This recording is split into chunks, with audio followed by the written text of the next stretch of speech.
রাধে রাধে। কৃষ্ণকথা পরিবারে আপনাদের সকলকে স্বাগত।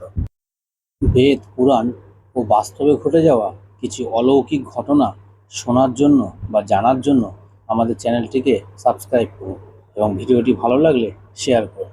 রাধে। দ্রাপর যুগের শেষে এক শবর জাতির লোক জঙ্গলে শিকার করতে যায়। তিনি একটি গাছের ওপর তার শিকার দেখতে পায় এবং সেটিকে লক্ষ্য করে তিনি তীর ছোঁড়েন। আর সেই গাছেই বিশ্রাম করছিল শ্রীকৃষ্ণ। আর তীরটি তার বুড়ো আঙুলের পায়ে গিয়ে লাগে। আর সেই তীরের আঘাতে শ্রীকৃষ্ণ দেহত্যাগ করেন। আর সেই দেহ যখন দাহ করা হয় তার হৃদয় পড়ে না, তাই তার হৃদয়কে জলে ভাসানো হয়। এবার আসি মূল গল্পে। অনেক বছর আগে মধ্য ভারতের এক রাজ্যের রাজা ইন্দ্রদুম্ন ছিলেন বিষ্ণুর ভক্ত। ভগবান বিষ্ণুর দর্শন করা তার জীবনের প্রধান উদ্দেশ্য হয়ে উঠেছিল। একদিন এক সন্ন্যাসী তার রাজদরবারে আসেন আর বলেন, পুরীর এক রাজ্যে নীল মাধবের ভব্য মূর্তির পূজা হয়, আর আমার চোখে আপনি এক বড় বিষ্ণু ভক্ত। আপনি চাইলে নীলমাধবের দর্শন করতে পারেন, কিন্তু আমি তার সঠিক স্থান জানি না। রাজা বলেন, তুমি আমার জীবন ধন্য করে দিলে।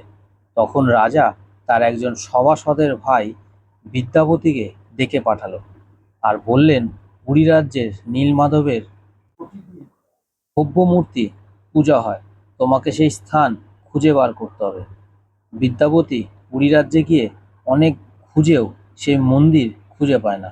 তারপর তিনি একটা গুপ্তচরকে কিছু মুদ্রার বিনিময়ে জানতে পারেন শবর জাতির রাজা বিশ্ব বসু ওই নীলমাধবের মন্দির চেনেন। তখন বিদ্যাপতি বিশ্ব বসুর কাছে নীলমাধবের মন্দিরটি দেখানোর কথা বললে বিশ্ব বসু তাকে না বলেন। বন্ধুরা, বিশ্ব বসুও ছিলেন একজন চরম বিষ্ণু ভক্ত। তিনিও বিষ্ণুর ভক্তিতে সর্বদা ব্যস্ত হয়েই থাকতেন। তখন বিদ্যাপতি কোনো উপায় না পেয়ে ওই রাজ্যে বাস করতে শুরু করেন।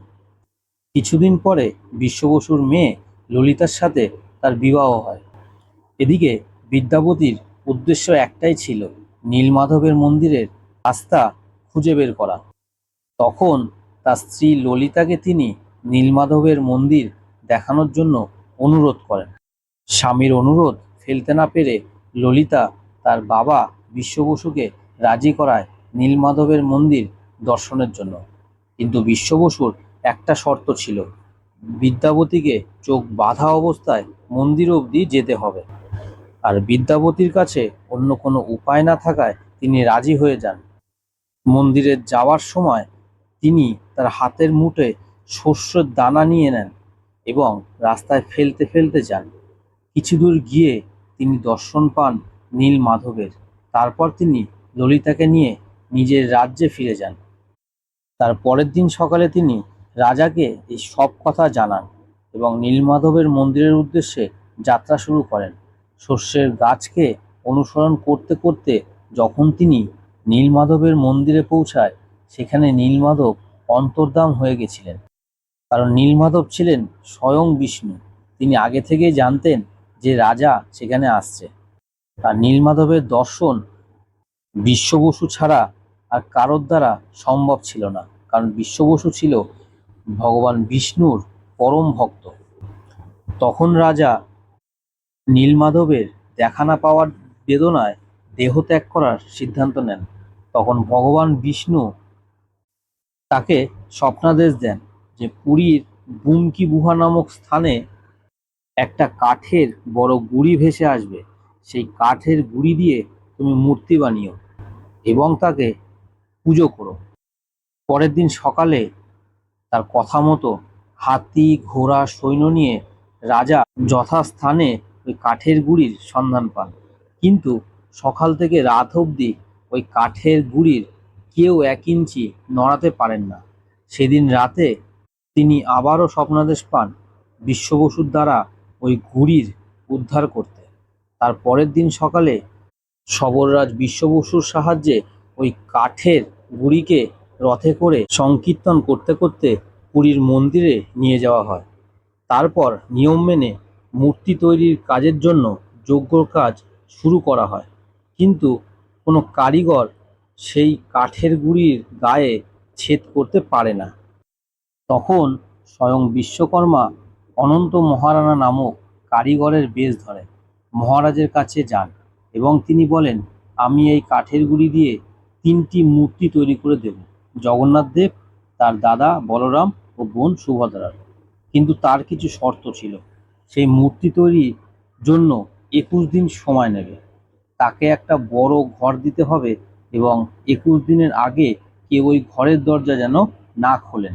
রাজা তার সব শর্ত মেনে রাজি হন এবং তার সাথে শুরু হয় মূর্তি তৈরির কাজ।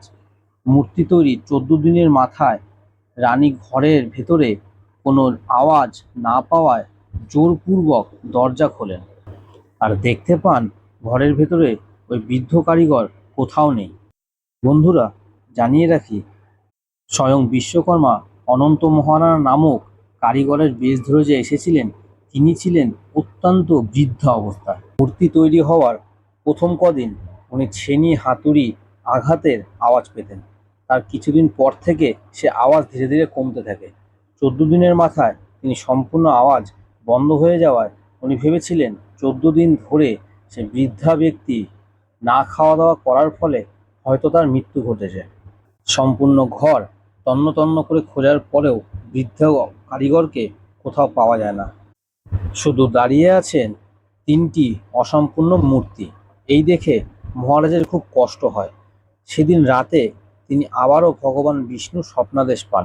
ভগবান তাকে বলে, তুমি কারিগরের শর্ত ভঙ্গন করায় মূর্তি অসম্পূর্ণ তৈরি হয়েছে, কিন্তু তোমার চিন্তার কোনো কারণ নেই।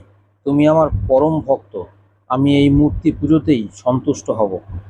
আর আমার মূর্তির পূজা করবে বিদ্যাবতীর প্রথম স্ত্রীর সন্তানেরা, আর আমার ভোগ রান্না করবে বিদ্যাবতীর দ্বিতীয় স্ত্রী অর্থাৎ বিশ্ব বসুর মেয়ের সন্তানেরা। সেই আদেশ অনুসারে রাজামশাই পরের দিন সকালে বিশ্ব বসু ও বিদ্যাপতিকে সঙ্গে নিয়ে ওই অসম্পূর্ণ মূর্তিটি স্থাপন করেন, যা আজ আমরা ভগবান জগন্নাথ দেব রূপে পুজো করে থাকি।